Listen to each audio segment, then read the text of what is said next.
Ayan, nag-bake po ako tonight. And then, ito yung kinalabasan ng aking puto cheese. Ayan. Kung makikita ninyo, ay talagang sobrang nakakatakam.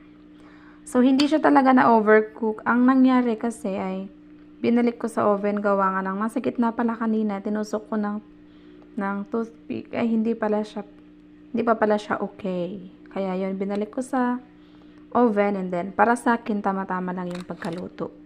Kasi pag hindi natin siya lulutuin ng maayos, magiging malambot yung gitna, parang basa at hilaw pa siya. Ito na yung itsura ng aking puto cheese.